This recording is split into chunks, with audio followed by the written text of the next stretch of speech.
Okay, mga ka-goat farming, sasagutin ko in this video yung set of questions na ipinadala ng isa sa mga nag-register doon sa goat farming seminar ni Alpha Adventure Farms.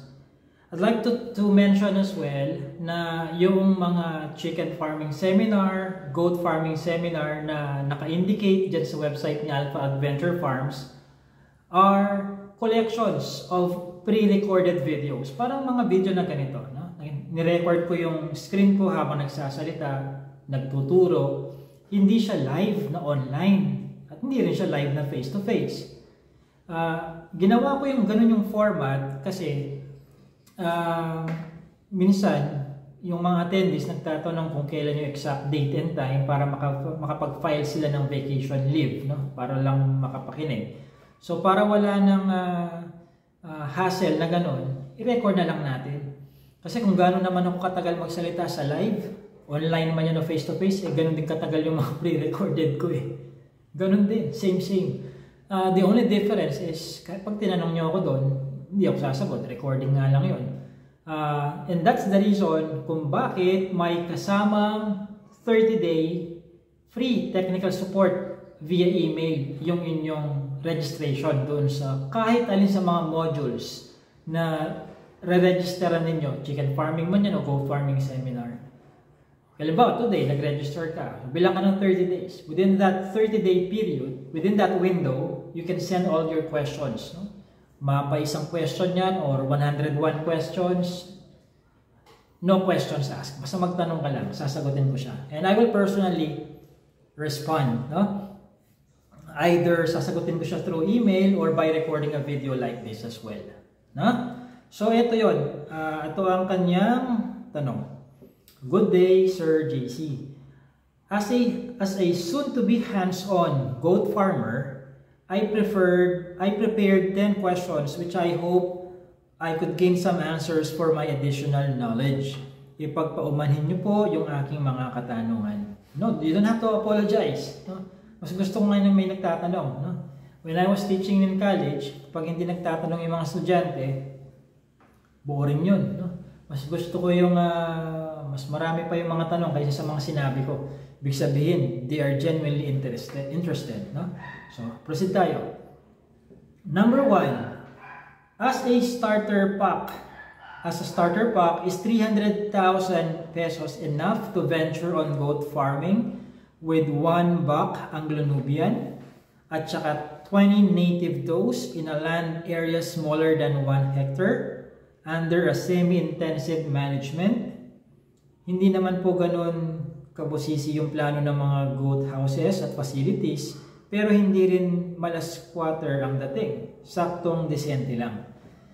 Okay, so I know wala siyang prejudice dun sa squatter, no? In-explain lang, in-describe lang niya, no? Kung ano yung kahihinat, hindi siya magarbo at hindi rin naman bara-bara ang pagkakadesign. That's what he meant. Okay?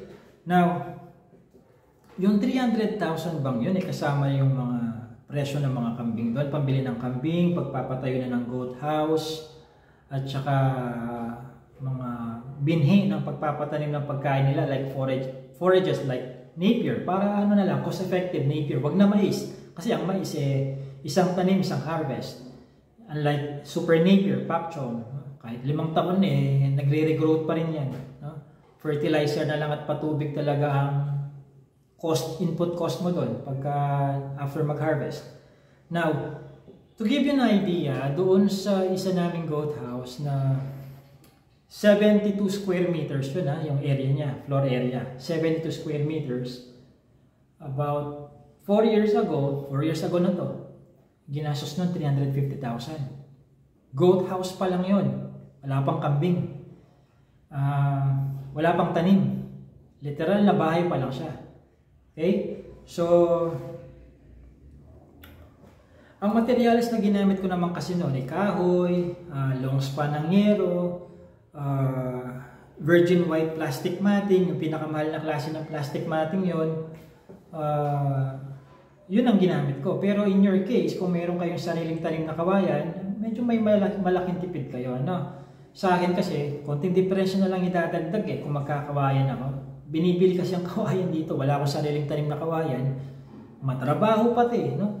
Pagka-harvest mo ng kawayan, hahatiin mo, lilinisin mo pa yan, matrabaho siya. Di kagaya ng bibili ka ng good lumber, good na nga siya, salpak ka na lang, pukpok na lang. Kaya bakal, welding na lang yan, tapos na. No? So, it was practical for me na bumili na lang at hindi na indigenous materials ang materials na gagamitin. Now, kakasya yung 300,000 na yan kung indigenous materials ang gagamitin nyo for the goat house. No? Tapos, ang recommendation ko, kapag ka nakapagbenta kayo, i-roll ninyo yung kikitain ninyo. Hindi yung pagkatapos magbenta, o gastusin na natin, samgyupsal tayo. No? Ipunin nyo yung tubo. No? Yung tubo. Roll it over. No? Pwede nyo pang-upgrade doon sa goat house or pambili ng additional na materials like additional dose or kung magpapalit na kayo ng back or kung magpapatanim na kayo ng super napier, pambili nyo ng cuttings, abono, makina ng patubig, etc. Okay? So, ganun ang pwedeng gawin. Kakasya yan yung 300,000. Kung kulangin man siya dahil sa presyo ng mga kambing, depende kung kanino nyo isosource yan, kay Alpha Adventure Farms ba o dyan sa mas malapit sa inyo. Kung kukulangin yon, bawasan nyo muna yung dose. No? Bawasan muna. Kasi hindi naman pwedeng stick tayo sa 1 buck and 20 dose, tapos walang bahay. Hindi naman po pwede yun. No? Things goats cannot live without kasi. A thing goats cannot live without yung bahay. Hindi naman po pwedeng matulog muna sila sa ilalim ng mangga. No? Hindi po pwede. Makakasakit yan. So, ayun. Pagkasyahin natin kung wag lang kagaya ng binanggit mo, hindi kailangan magarbo yung mga goat house. So, I think you've planned it well na. No? Question number 2.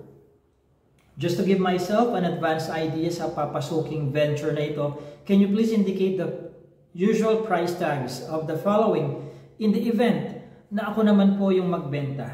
So, in-enumerate niya.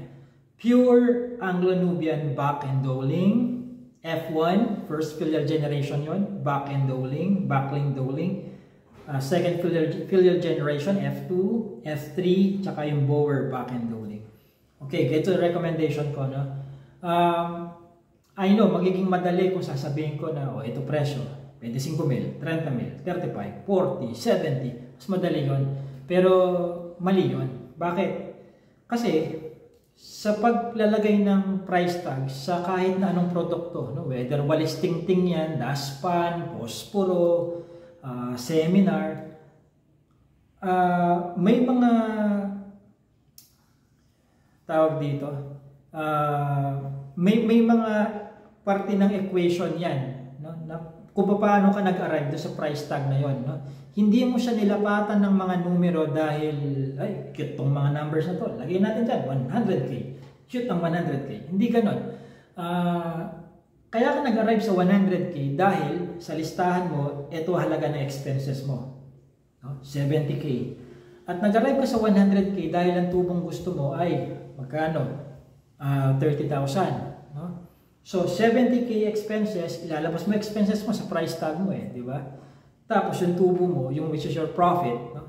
That's how you arrive to your price tags. So ang bottom line nito, kapag usaping price tag na, no? Balikan ninyo yung listahan ninyo, whether sa papel yan or nasa Google Sheet, magkano ginastos nyo doon sa binebenta nyo yon. Okay? And then tanungin ng sarili, number 2, ilang porsyento ba ang profit na gusto ko? 20% ba? 30? 50? O 100%? Kapag nakuha mo na yung percentage ng profit na gusto mo, ito lang gawin mo. Magkano ba lahat ng ginastos mo? No? Let's say yung ginastos mo 50,000. Sa pagpapalaki ng, hindi naman makatotohanan ng 50,000. Let's say 10,000 pesos ginastos mo. No? Sa pagpapalaki ng F1 mo, mula sinilang siya hanggang siya ay maging 1 year old, no? 10,000. Tapos, sa 10,000 na yan, ilang percentage ba yung profit na gusto mo? 50% ba? So, ang gawin mo ganito. 10,000 times 1.5. Bakit 1.5? Para makuha natin yung presyong lampas doon sa 10,000 na kung saan nakapatong na yung 50% na gusto mo. Natubo. So, 10,000 times 1.5, anong kalalabasan yan? 15,000. Diba? So, 15,000. Gumastos ka ng 10,000, ibebenta mo ng 15, magkano yung tubo mo? 5,000 pesos. No? Ngayon, an icing on the cake, strategy, share ko sa iyo, kung ang gusto mong profit ay 50%, magpalampas ka ng mga 55 or 60. Gawin mong 55 or 60. Para saan yon? Kapag ka may customer na tumatawad, no? Kahit wala siyang ginawang kasalanan sa iyo, no? Halimbawa, 10,000 times 1.6, no? 60% profit, no? Kasi ina-assume mo may makakadil ka na matawad, no? Anong kalalabasan niyan? 10,000 times 1.6, 16,000. Tumatawad siya. Sige na nga, from 16 gawin kong 15. Sa isip niya nakatawad siya. Sa isip mo naman, nakuha mo rin naman yung gusto mong presyo. Ganun lang yun. No? Magpa-buffer ka nung sa price tag mo. No? Whether yung mga nagtitinda sa Changi, ganyan ang strategy din nila. No? Sa palengke nga, wala na pong 150, 100 na lang. Ganun yung sinasabi. Isang kilong tilapia, wala nang 120, 100 na lang. So, ganun din ang gawin mo.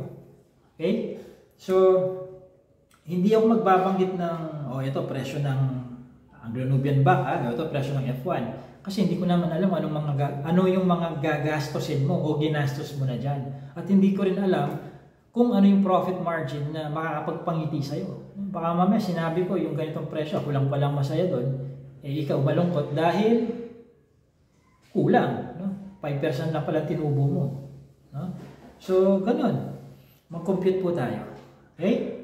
So, question number 3. Ano-ano po ang alternative crops na pwede kong itanim sa farm bilang alternative food maliban sa daily intake ng Carabao grass? Okay. Napier. Pinaka-practical yan. Kasi, minsan na lang yung land prep Pagkatanim, pagkatabas, after 90 days, hindi mo na kailangang i-land prep ulit. No? Magpatubig ka lang or mag-abono kung gusto mo para mas mabilis yung regrowth niya. No? Alagaan mo lang sa patubig, lalo na kapag summer. So, kung 90 days ang pinalipas mo nung unang harvest, this time, 45 to 60 days na lang. No? Yung 45 days, isang buwan at kalahati, lampas tao na yung tip ng napier, yung regrowth niya. Hindi mo siya kailangang patandain ng gusto kasi kung toro pinapatanda mo yan, numinipis ang kanyang crude protein on a dry matter basis.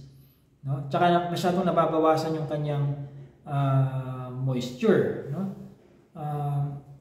Magkakaproblema ka dun sa sobrang babang moisture kung yun ay sa silage mo. May certain percentage kasi ng moisture para hindi mabulok. No? Hindi siya mabulok kapag kasi silage mo siya.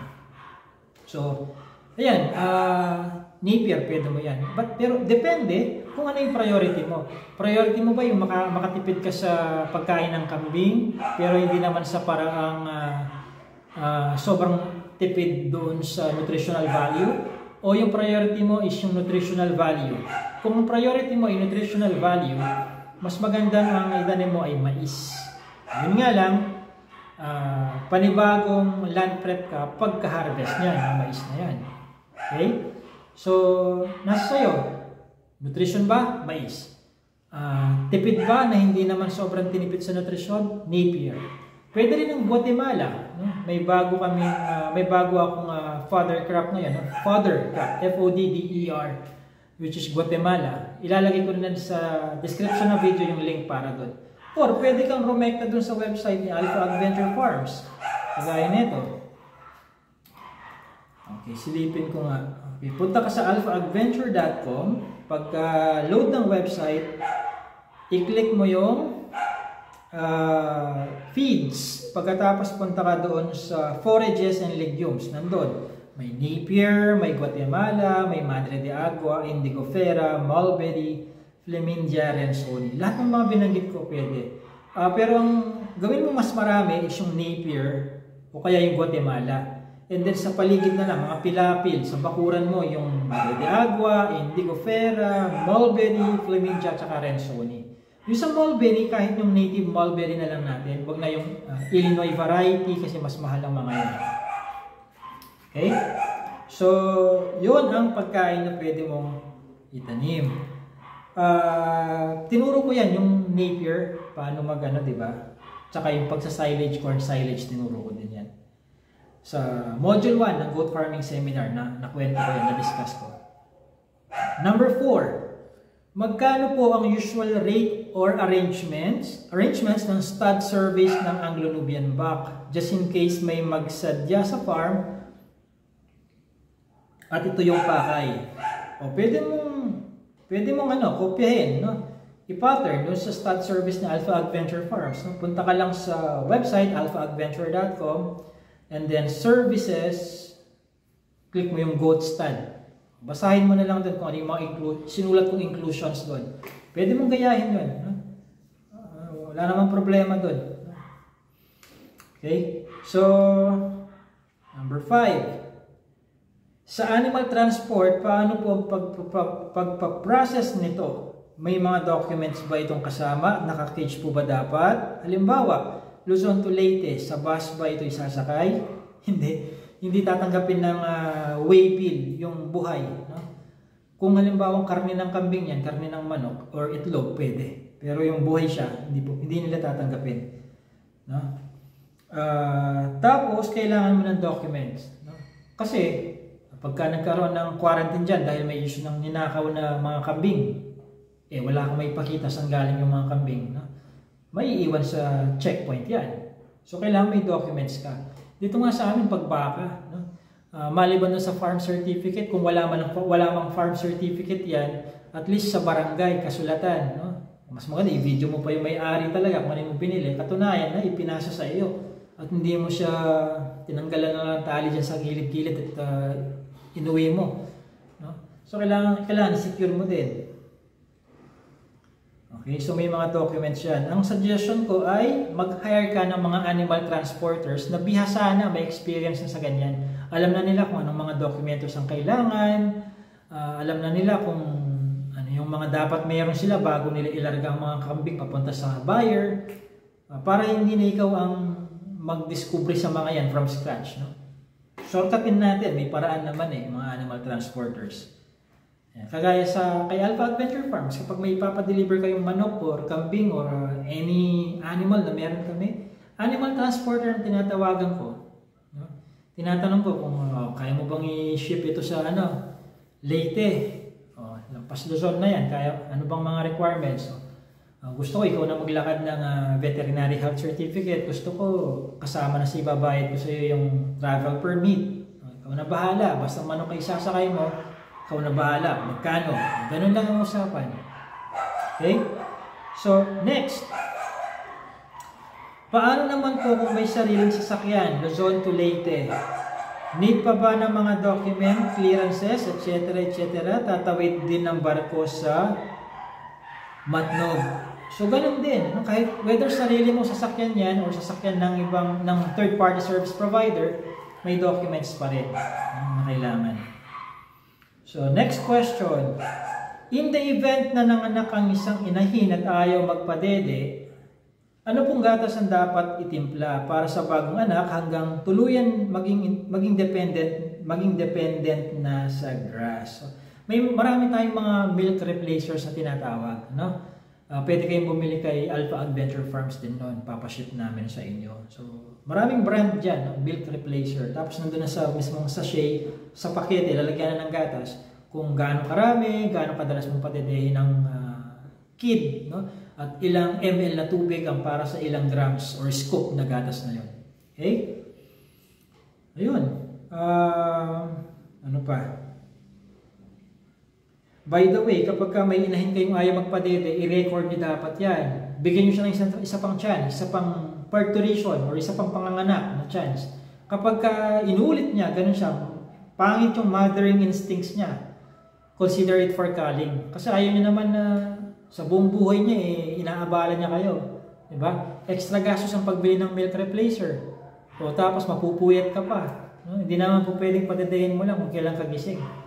Paano kung may trabaho ka pa? Alam nga naman, umabsent ka. Siyempre, mag-hire ka ng tao para magpadede yung sa kambing mo na ayaw padedehin. No? So, i-record niyan and give it one more chance. Pag hindi siya umayos, for calling. Next question. Question number 8. Ano po ang indication ng ear tagging? May numbering at color coding akong nakikita. Okay, ito sa totoo lang ha, real talk to. Maraming nag-i-ear tag pero di naman nagre-record. Yung ear tagging hindi yan parang tingga na tininggahan mo lang ang kambing na para magmukha kang commercial farm, magmukha kang alam mo pinagagawa mo. Kung in-ear-tag mo yan, kahit tinatag mo pa ng 5 dito, 5 doon, hindi ka nagre-recording, nonsense ang effort, nonsense yung gastos doon sa ear-tag, sinaktan mo lang ang kambing. So, mag-i-ear-tag tayo dahil magre-recording tayo, whether Google Sheet or notebook na traditional pa ang gamit. Nilagay mo halimbawa, ear-tag number 1. Pagplanuhan mo, kung yung ear-tag na orange ba, babae, ear-tag na black, lalaki, nasa sayo. Pwede ka namang magpa-customize eh. Halimbawa, kapag numero, babae. Kapag letra, lalaki. Okay, color coding. Number, letter, alphanumeric, nasa sa iyo. No? Ako naman, ayaw ko yung nag-i-ear tag. Gusto ko yung neck. Ayaw ko nasusugatan ng kambing eh. No? Ayaw ko yung may butas siya dito. Inaanohan ko na lang dito. Necklace. No? And then, meron akong dinidevelop ngayon na ito medyo high-tech na siya, monitoring system, no? I-scan mo lang gamit ang cellphone mo at lalabas na yung recording system, yung app, i-record mo siya. So ayun, para minsan ang na lang, kapag magpupurga ka, i-scan mo lang yung kung saan man sinabit sa parte ng kambing yan, in-scan mo, pinurga mo siya, i-record mo. Ano yung timbang niya nung pinurga mo siya, anong petsa, anong oras, ilang ml na dewormer, anong brand, naka-record. Ano pa? Basta recording. Ginamit mo siya, nanganak siya, scan mo lang, may re-record mo doon. Okay? So marami pa. Hindi ko na muna i-detalye dito kasi baka mamaya may unahan pa ako eh. Sa develop ko eh. Okay? So next. Number 9, pag nagbenta po ba ng kambing, estimate lang ba yung presyuhan dahil sa laki at breed nito or sa timbang talaga or meron pang ibang basihan? Conforme. Magtitinda ka ba ng pangkarne, pangkatay? Timbang dyan. Timbang ang usapan niya. Hindi po pwede yung sisipat-sipatin mo lang siya sa gilid, likuran, harap. Timbang para patas. No? Ultimo gramo makikita ng lahat. No? Kapag pangkarne, pangkatay. No? Kapag naman pang-alaga, hindi mo pwedeng buy timbang yan. No? Pang-alaga, presyuhan mo siya base doon sa profit na gusto mo. Kaya kailangan, alam mo, expenses mo. No? Ibang presyo ng pangkatay sa pang-alaga. Now, ingat ka sa modus ng iba. Naghahanap ng pangkatay, pero pag binentahan mo, aalagaan pala. No? Kaya kung kaya mo, pag sinabi pangkatay, katayin mo na doon sa area mo, ibigay mo sa kanilang katay na. No? Para walang pasimpleng pangkatay kuno, pang-alaga pa lang gagawin. No? Okay? So, next. Panghuling tanong niya. What does PB stands for? Papa Bravo. PB. Lagi kong nakikita sa mga group posts yung PB sa traditional buck. Purebred ang tawag doon. Kapag buck, purebred. Kapag bower, no? Bower yan, purebred. Or Anglo-Nubian. Sa Anglo-Nubian, walang full blood na Anglo-Nubian. Purebred lang ang Anglo-Nubian. Sa bower, may purebred, may full blood. Pag sinabing full blood, yung nanay at tatay niya, full blood silang pareho. So itong kambing na ipinanganak, buong buo na ang pagiging bower niya. Wala siyang ibang lahi na ibang breed na kambing. No? Yung kapag sinabing purebred na bower, ibig sabihin, na-achieve lang niya yung ganung kataas na pagiging bower dahil sa salin lahi. No? Sa umabot siya ng ika-6 na henerasyon. Parang ganito. Yung kanununuan niya, lolo niya sa tuhod, lolo niya sa talampakan, native ang lola niya. Tapos ang lolo niya sa talampakan purebred Boer. Nagasawahan yon, nanganak babae. Yung babae na yon, F1 Boer yon. Tapos, nung lumaki na siya, mature na siya, ipinaasawa siya sa ibang Boer naman. Full blood dapat, no, ang Boer. Hindi pwedeng purebred din ang Boer. Full blood Boer. Hindi siya pwedeng ipaasawa dun sa kanyang tatay. Inbreeding yon. So another full blood Boer. Nanganak siya, sila, babae, F2 na naman ngayon. And then, babae. Tapos pagka ipapaasawa siya dun sa another full blood, hindi pwedeng ipaasawa siya dun sa kanyang lolo o sa tatay niya. No? Another full blood Boer. Pag nanganak, F3 na yan. Hanggang sa umabot ng F6. No? Nasa 98 point something na if my mathematics serve me right, no? Nasa 98% na something or 99 something. So purebred 'yon, no?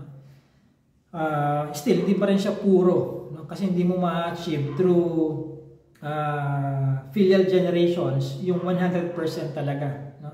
Merong maiiwang latak nung ibang breed doon. Hindi mo siya makukuha 100%. Kahit pa umabot ka ng 100 salin lahi dyan, hindi mo siya mapupurot. Nandun pa rin yung dugo na nananalitay sa kanya, dugo ng ibang breed, maliban sa Boer.